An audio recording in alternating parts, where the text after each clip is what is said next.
Takže čau lidi, já vás vítám u dnešního videjka.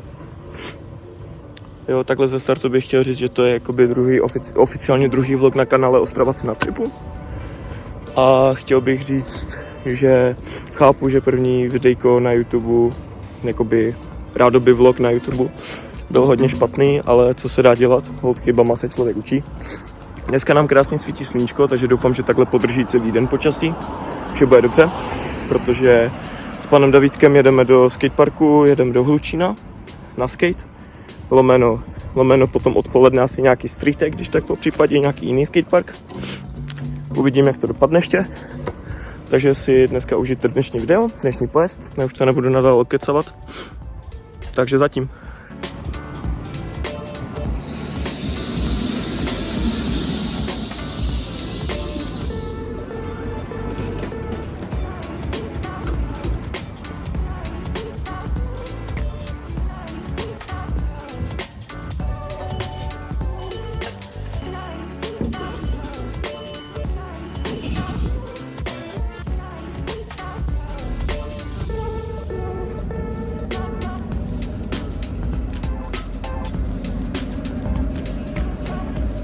Jo, už sešli nám do skateparku fajně, v Hlučíně u hřiště, u fotbaláku, takže pecka.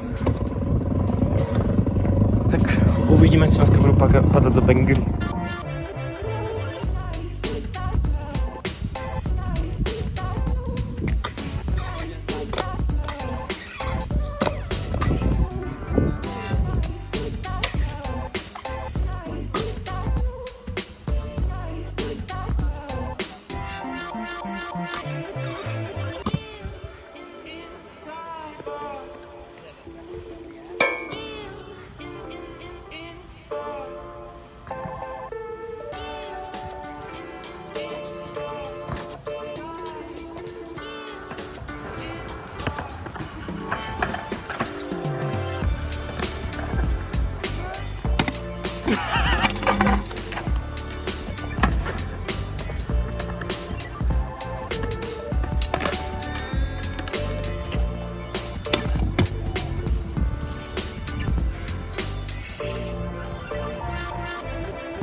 Já bych se pochcal, kdyby si to...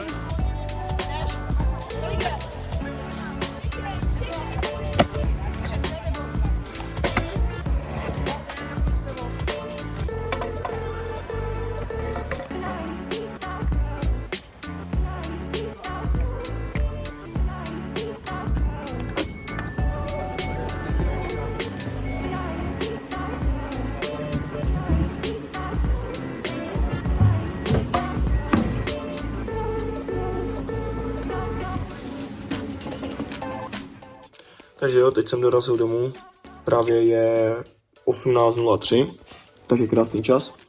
Ráno jsme teda byli v Hlučíně, potom v Porubě na nějakých streetech a pak se David domluvil s nějakýma kamošema v Porubě, takže jsme jeli do Poruby a pojezdili v Porubě nakonec. Jako v Porubě mě to bavilo hodně, v tom Hlučíně jsem zase tak moc neodjel, ale jako celkem dobré věci jsem tam odjel, jakože From Feeble 3.6 je celkem fajn věc, mě to baví ten trik momentálně. A na streetech jsem sice nedal jakože nic, ale tak co se dá dělat, nějaké jako nějaké sračičky jsem si tam odjel, ale to není nic dobro pro video. A v Porubě jako barvy na Funbox je super, ale je tam problém s tím, že prostě jsem ho odjel hnusně, ale já už jsem nemohl a to v tom videu jde dost dobře vidět, takže tak no, takže s tímhle bych se chtěl rozloučit s váma. Takže se budu těšit do dalšího videa. Zatím čau. Smutný člověk.